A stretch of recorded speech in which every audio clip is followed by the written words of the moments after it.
ठरलं. तर मग या मालिकेच्या आजच्या भागामध्ये अर्जुन आणि सायली निवांतपणे गार्डनमध्ये बसलेले असतात. तेव्हा आता अर्जुन समोर लहान मुलं खेळताना पाहतो आणि सायलीला म्हणतो की ती लहान मुलं दिसतायत तुला. तेव्हा सायली म्हणते हो दिसतायत ना. मग त्यावेळी अर्जुन पुढे सांगू लागतो की जेव्हा मी आणि तन्वी लहान असायचो ना तेव्हा असंच खूप खेळायचो आणि मग पूर्ण आजी काय म्हणायच्या की तुम्ही दोघेही अभ्यास करा, जो कोणी अभ्यास पूर्ण करेल त्याला मी चॉकलेट देणार. हे ऐकून आता सायली अगदी शांत होते आणि लगेचच त्या लहान मुलांकडे पाहू लागते आणि तिला तो भूतकाळ आठवू लागतो की कशा प्रकारे तिच्या भोवती सुद्धा एक लहान मुलगी मी केलाय ना अभ्यास, मग मला सुद्धा चॉकलेट हवीये असं हट्टानेच म्हणत असते. तेव्हा ती अगदी त्या स्वप्नामध्येच रंगून जाते, अजिबात भानावर नसते. समोर काय चाललंय हे सुद्धा तिला कळत नसतं. तिच्या कानावर सततच ते आवाज घुमत असतात, केलाय ना अभ्यास, मग मला दे बरं चॉकलेट, मी केलाय ना अभ्यास, मग मला दे बरं चॉकलेट. असं आता कानावर आवाज घुमत असल्यामुळे सायली आता त्या जागेवरून उठते आणि इकडे तिकडे पाहू लागते. तेव्हा सायलीलाच कळत नसताना की हा आवाज कुठून येतोय. तेव्हा अर्जुन सुद्धा जरा घाबरतच इकडे तिकडे बघतो की सायली नक्की कुणाला पाहतीये, पण त्यालाही तिथे कोणी काही दिसत नाही आणि म्हणूनच तो विचारतो सायली अगं काय होतंय तुला, अगं तुला काही आठवतंय का. तेव्हा सायलीला अजूनच त्रास होऊ लागतो. तेव्हा अर्जुन कशा प्रकारे तिला भित्री भागूबाई म्हणायचा हे सगळे क्षण तिला आठवू लागतात, पण त्यांचे चेहरे लहानपणीचे अजिबात तिला दिसत नसतात. फक्त आणि फक्त ते आवाजच तिला असे कानावर पडत असतात. तेव्हा कशा प्रकारे ते लहानपणी खेळायचे हे सगळं काही तिला आठवतं, पण त्या खेळण्यातली मुलगी आणि मुलगा कोण आहे हेच सायलीला कळत नसतं की तो मी आणि अर्जुनच आहे. म्हणून अर्जुन आता उठतो. तेव्हा तो विचारतो सायली अगं काय झालं सांग ना मला सांग, अभ्यास केल्यानंतर तुला नक्की कोणत बक्षीस मिळायचं, मधुभाऊंकडून किंवा तुझ्या आई बाबांकडून. तुला काही आठवतंय का की तू खूप लहान होतीस तेव्हा, पण तुला माहितीये आम्ही जेव्हा लहान होतो ना तेव्हा तन्वी आणि मी खूप म्हणजे खूप चित्र काढायचो आणि तेच चित्र आम्हाला ना नेहमी डॅड शिकवायचे. आता मला सांग तुला कोणी नक्की शिकवलं चित्र काढायला की तू स्वतः शिकलीस, आई बाबांनी शिकवलं का तुला. तरीही सायलीच्या कानावर सतत असते खेळण्याचे आवाज, त्याचबरोबर हसण्याचे, बोलण्याचे, मला चॉकलेट हवीय असे आवाज घुमू लागतात. सायलीला अचानक कसंतरी होऊ लागतं आणि मग ती पुन्हा गोंधळून इकडे तिकडे बघू लागते. तेव्हा तिला आता आई असं जोरात ओरडण्याचा आवाज येतो आणि मग सायली अगदी त्या विश्वातच जाते. तेव्हा ती सुद्धा अगदी नकळतपणे आई असं मोठ्याने ओरडते आणि मग त्यामुळे तिला चक्कर येऊन ती लगेचच तेथे बाकावर पडते. त्याचवेळी अर्जुन खूप घाबरतो सायलीने एवढ्या जोरामध्ये आवाज दिल्यामुळे. आता इकडे अर्जुनच्या मनाची सुद्धा अगदी चलबिचल होते आणि तो सुद्धा अक्षरशः रडकुंडीला येतो. अचानक माझ्या सायलीला झालं तरी काय हा प्रश्न त्याला पडतो. सायली अगदी बेशुद्ध झालेली असते. तिथे गार्डनमध्ये असणारे सर्वजण सायलीकडे येतात. मग अर्जुन तिला उठवण्याचा खूप सारा प्रयत्न करतो की सायली उठणं, काय झालं तुला अचानक. मग आता तो तेथे असणाऱ्या माणसांना पाणी आणायला सांगतो. एक माणूस तेथे पाण्याची बॉटल घेऊन येतो. तरीही अर्जुन अजूनही सायलीलाच उठवण्याच्या प्रयत्नात असतो. मग आता तेच पाणी घेऊन अर्जुन आता तिच्या तोंडावर असं पाणी थोडं थोडं टाकतो. सायलीला उठायला सांगतो. तेव्हा कुठे कशी बशी सायली आता शुद्धीवर येते. मग अर्जुनच्या जीवात जीव येतो. मग आता सायली सुद्धा अगदी शुद्धीवर येते. तेव्हा अर्जुन तिला पाणी प्यायला सांगतो. तो विचारतो ठीक आहेस ना तू. सायली म्हणते हो मी ठीक आहे. आता दुसरीकडे कल्पना आता स्वयंपाक बनवत असते. तेवढ्यातच प्रतिमा आता तेथे जाते आणि मागे वळून पाहते तर अस्मिता आणि प्रताप सुद्धा आता तेथे जिन्यावर उभे राहिलेले असतात आणि आता त्यांना कल्पनाची गंमत करायची असते किंवा सायली विरोधात त्यांना कल्पनाला आता भडकवून द्यायचं असतं आणि त्यामुळेच आता अस्मिता लगेचच थम्स अप करते. तेव्हा आता प्रतिमा तिच्या सांगण्यानुसार किचनमध्ये जाते आणि कल्पनाला विचारते, काय ग मी काही मदत करू का? तेव्हा कल्पना म्हणते, नको अगं, काही मदत नको, पण काय झालं ना, अलीकडे असं किचनमध्ये येण्याची वेळच पडत नाही. मला संधी मिळाली आहे तर करू इतकी काम. तेव्हा प्रतिमा आता मुद्दाम होऊन सायलीचा विषय काढते आणि विचारते, म्हणजे आता सगळं काम सायलीच करते ना? तेव्हा कल्पना आता काहीच उत्तर देत नाही, फक्त प्रतिमाकडे बघते. त्यानंतर प्रतिमा म्हणते, लाघवी मुलगी आहे गती, अगदी तुझ्यासारखी. तेव्हा आता प्रतिमा सुद्धा सायलीच गुणगान गाते. हे पाहून इकडे प्रताप आणि अस्मिताला टेन्शन येतं. तेव्हा त्या दोघांना आता प्रतिमाच बोलणंच ऐकू येत नाही. त्यानंतर आता ते दोघेही गडबडतात. अस्मिता म्हणते की बघा ना, काय बोलतायत, त्या ऐकू नाही येत ना. तेव्हा ते त्या दोघींचे बोलणं ऐकण्याचा खूपच प्रयत्न करत असतात. इकडे प्रतिमा कल्पनाला सांगत असते, अगं, जेव्हा सायली मला या घरामध्ये घेऊन आली ना, तेव्हा खरंच ती माझ्याशी ना खूप म्हणजे खूप गप्पा मारायची आणि कोणाबद्दल बोलायची माहिती आहे? तेव्हा कल्पना विचारते, ते कोणाबद्दल? त्यावेळी प्रतिमा सांगते, अगदी फक्त तुझ्याबद्दल बोलायची आणि तुझं कौतुक करून अजिबातच थकत नव्हती आणि मला कशी म्हणायची की माझी सासू हीच माझी यशोदा आहे. तिने मला जन्म दिला नसेल, परंतु माझ्या सख्या आईपेक्षा जास्त प्रेम माझ्या यशोदाने मला दिले.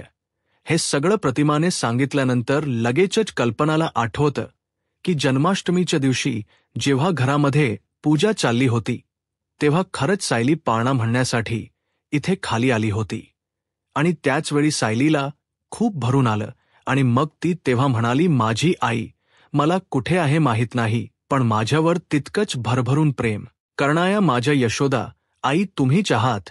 हे सगळं आठवल्यानंतर कल्पना आता एकदमच गप्प होऊन जाते.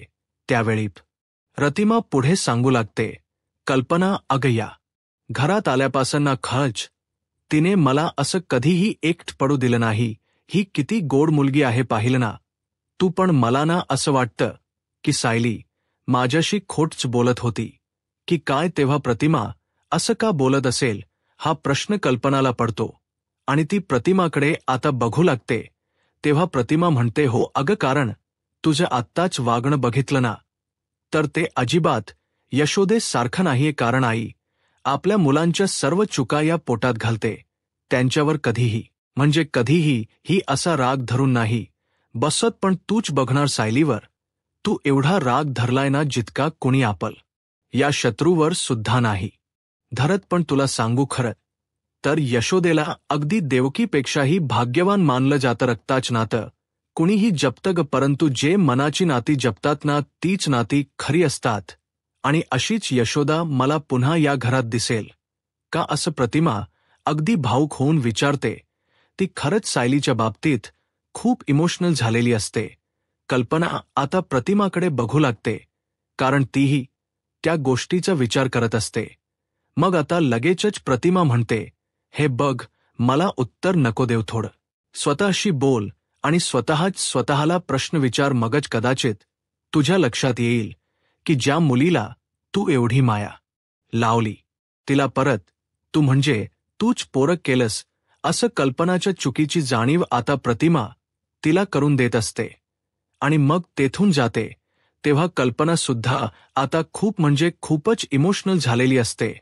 तेव्हा कल्पनाला सगळ्या त्या गोष्टी आठवू लागतात की कशा प्रकारे मी सायलीला थोडंसं काही झालं की किती तिची काळजी घ्यायचे. तिचा जेव्हा हात सुरीने कापला होता तेव्हा मात्र मलाच ते रक्त पाहून अगदी कसंतरी झालं होतं. त्या दोघींनी एकमेकींबरोबर घालवलेले सर्व सुखदुःखाचे क्षण आता कल्पनाला आठवतात आणि ती बिचारी आता खरंच खूप रडू लागते. कारण या घरामध्ये आल्यापासून सायलीने तिला अगदी आईच मानलेलं असतं आणि अगदी अस्मितापेक्षाही तिला मी जास्त जीव लावला होता. या सगळ्या गोष्टी आठवून कल्पनाला अगदी खूप वाईट वाटतं. कारण सायलीच्या बाबतीत आपण चुकीचं वागलोय याची जाणीव तिला कुठे ना कुठे आता झालेली असते, पण ती तशीच रडत रडत स्वतःला कशी बशी आता सावरू लागते. इकडे अर्जुन आता सायलीला विचारतो, काय झालं? तुला अचानक अशी चक्कर कशी आली?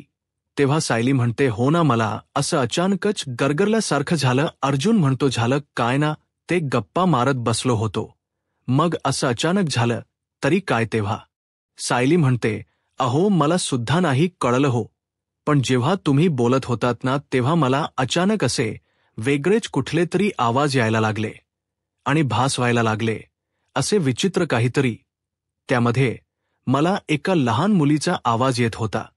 ती तिच्या आईला हाक मारत होती आणि तिच्याशी काहीतरी बोलत होती.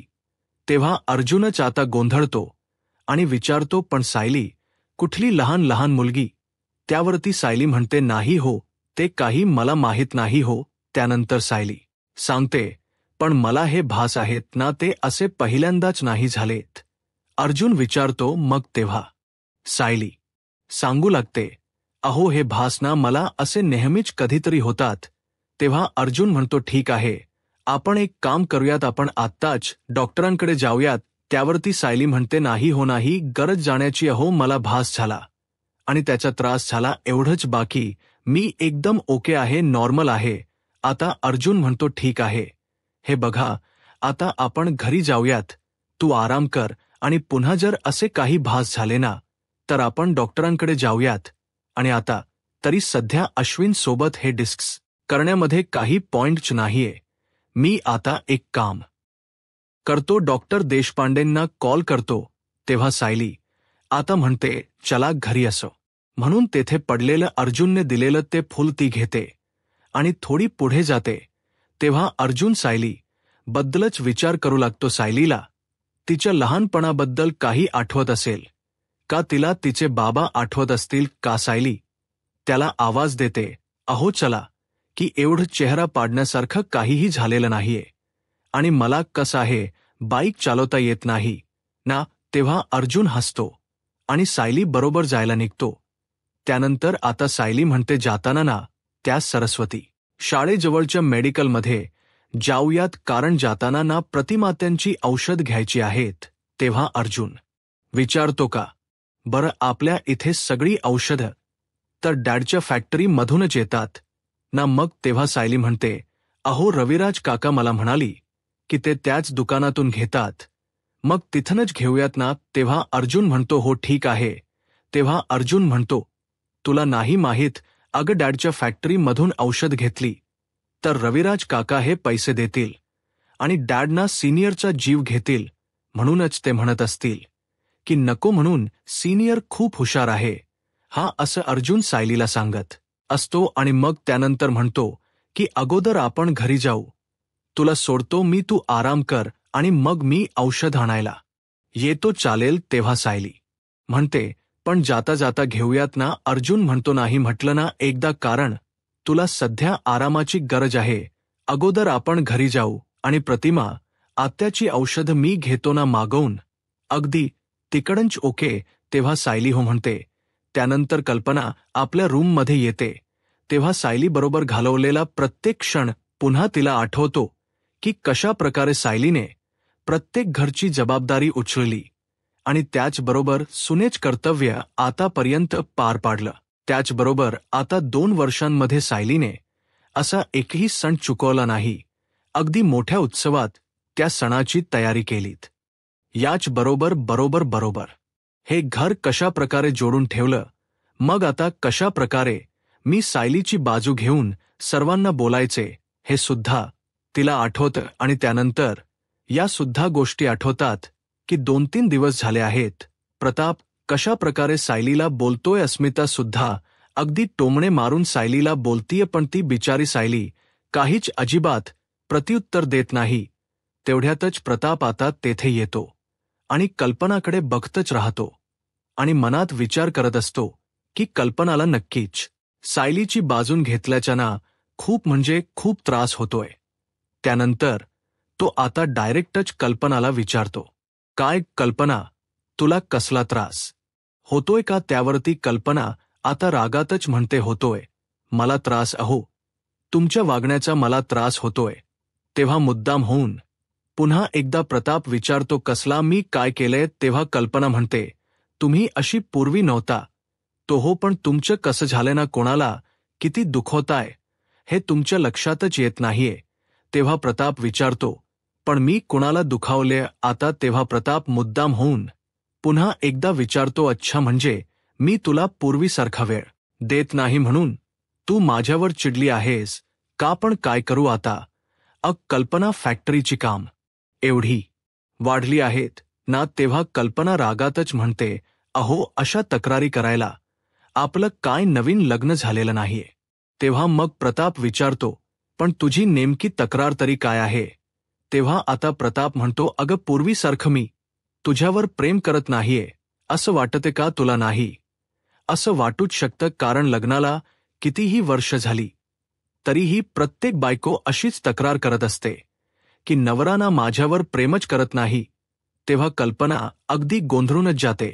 त्यावेळी प्रताप विचारतो अरे हे पण नाही का. मग नेमका असा कोणता प्रॉब्लेम असेल.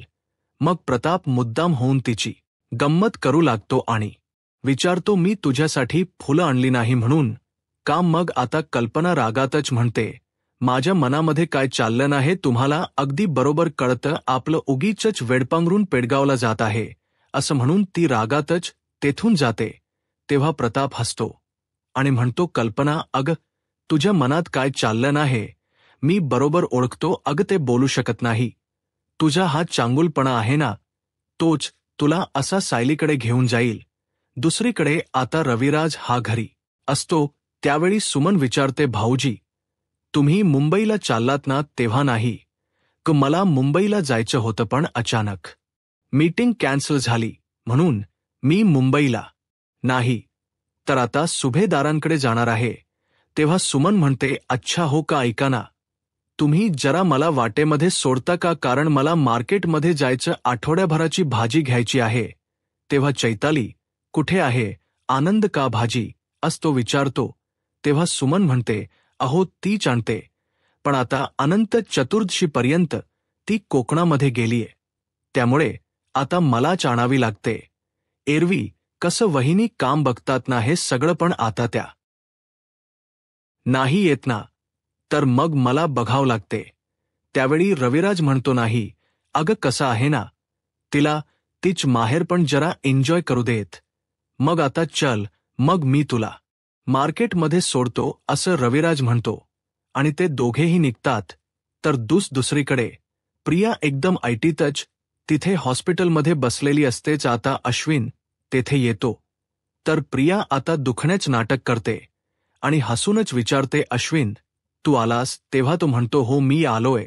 मग आता तेथे ज्या कॉन्स्टेबल असतात त्यांना तो जरा बाहेर जायला सांगतो. मग आता तो तेथे बसल्यानंतर प्रिया म्हणते अश्विन अरे मला भूक लागलीये म्हणजे तू घरच जेवण आणलं असशील ना. त्यावेळी तो म्हणतो चला भूक लागते म्हटल्यानंतर तुझ्या तब्येत ती सुधारणा होते एवढं मात्र नक्की.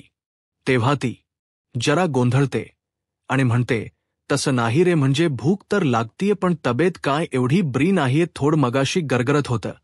त्यावेळी अश्विन म्हणतो काही हरकत नाहीये हे बघ आपण जेवणाच घेऊयात का. त्यानंतर तो म्हणतो जेवण करून घे चल पटकन. तेव्हा ती उत्साहानेच विचारते कोणी बनवले सायलीने की विमल ताईने. मग आता तो पार्सल बाहेर काढतो. तेव्हा आता ती विचारते ते काय रे तू घरन जेवण आणणार होता ना मग काय झालं हे बाहेरून मागवल्स का तू. मग आता तो म्हणतो की हे बाहेरनच जेवण आणलंय कारण आपल्या इथनं तुझ्याकडे जेवण येणार नाहीये आणि कोणी बनवणार सुद्धा नाहीये स्पेशली तुझ्यासाठी. असं म्हटल्याबरोबर प्रियाला धक्काच बसतो आणि सायलीने तुझ्यासाठी जेवण बनवायला साफ नकार दिलाय. तर प्रियाला आता खूप राग आलेला असतो. सायली आणि अर्जुन आता घरी येतात. हॉलमध्ये आता तिथे अस्मिता आणि प्रतिमा या दोघीही बसलेल्या असतात.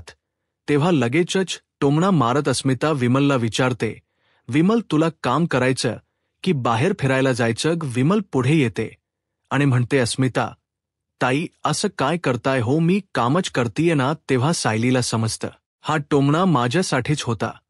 तेव्हा अर्जुनला समजतं झाली अस्मिता ताई आता सुरू तर प्रतिमा आता विचारते, अगं अस्मिता अचानक काय झालं तुला? तेव्हा अस्मिता म्हणते, तुला सांगून काही उपयोग आहे का प्रतिमा? आत्या आता तू ना फक्त सायलीचीच बाजू घेणार, कारण तिला मम्माने बाहेर जाण्याची परमिशन काय दिली तर तिने अख्खा दिवस अगदी घराबाहेर काढलाच. प्रताप आणि कल्पना हे दोघेही तेथे येतात पुढे. आता अस्मिता म्हणते, अग आत्या घरातली सगळी काम बघ ना मलाच करावी लागतायत. कल्पना विचारते, हो का, पण अशी तू काय तयारी केली आहेस? त्यावेळी अस्मिता थोडी गडबडते आणि म्हणते, हो करणारच होते ना मी तयारी. मी आता विमलला सांगते, ती तांब्या पितळ्याची भांडी आहेत ना स्टोर रूममध्ये, ती आता घेऊन ये म्हणजे ती घासता येतील. त्यावेळी सायली म्हणते, मी काढून ठेवते अस्मिता ताई.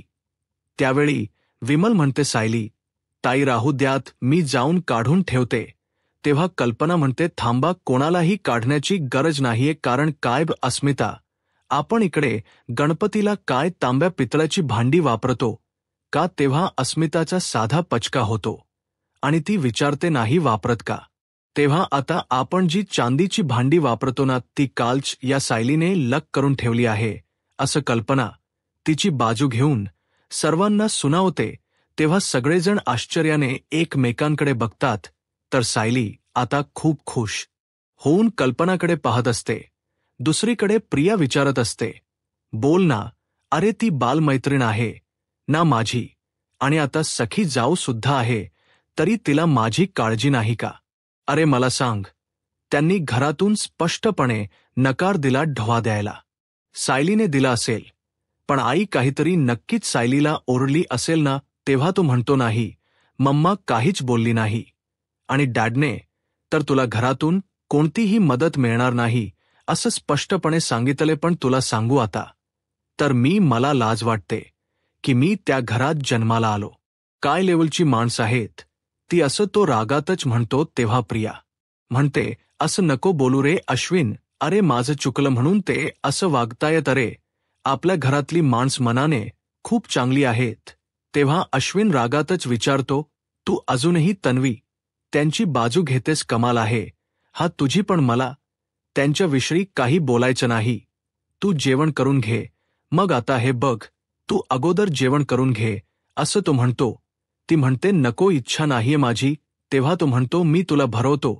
ती म्हणते, नको ना अश्विन, माझी इच्छाच नाहीये. अरे तो म्हणतो, नाही जेवली तर एनर्जी कशी येणार, जेवण करून घे अगोदर, मग तुला एनर्जी कशी येणार असं म्हणून तो तिला घास भरवतो. तेव्हा प्रिया मनातच विचार करते, आता याची बिंडोक फॅमिली माझ्या विरोधात गेली आहे, कारण माझ्या बाबतीत साधी माणुसकी सुद्धा ते दाखवत नाहीयेत.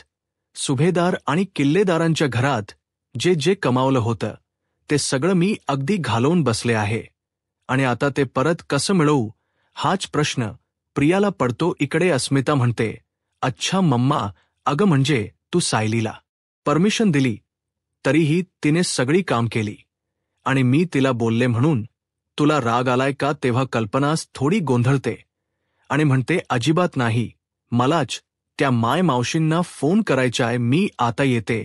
तेव्हा अर्जुन म्हणतो, मम्मा माझा फोन घे ना, अशी वर का जातीयस तू? त्यावेळी प्रताप विचारतो, कल्पना, अगं तुझा फोन खाली आणून देऊ का मी? त्यावेळी कल्पना म्हणते, नको. त्यानंतर कल्पना स्वतःच आता रूममध्ये जायला निघते. तेव्हा अस्मिता रागातच म्हणते, सायली आता भांडी घासायची नाहीयेत म्हटल्यानंतर वर जाऊन ताणून देऊ नकोस. हा आता डेट तर संपली आहे तुमची, जा बरं आता माझ्यासाठी काहीतरी खायला बनव. तेव्हा सायली म्हणते, हो अस्मिता ताई हातपाय धुवून येते आणि काहीतरी बनवते. हा असं म्हणून ती रूमकडे जायला निघते. आता सायली तिथून गेल्यानंतर सगळेजण एकमेकांना इशारा करू लागतात आणि खूप खुश होतात, कारण कल्पनामध्ये किती पॉझिटिव्ह बदल होतोय हे सर्वांनाच दिसत असतं. तर आता मित्रांनो, पुढील भागामध्ये डॉक्टर श्रद्धा घरी आलेले असतात आणि यांना दुसरी कोणती गोळी दिली जात होती असं विचारतात. त्या गोळी चेक करतात. रविराजला सांगतात, ही तर पूर्णपणे चुकीची गोळी आहे. तेव्हा अर्जुन विचारतो, म्हणजे मग आता या गोळीने पेशंटची मेमरी परत येणार नाही? तर त्याच्या मेंदूला ना शिथिलता येऊ शकते.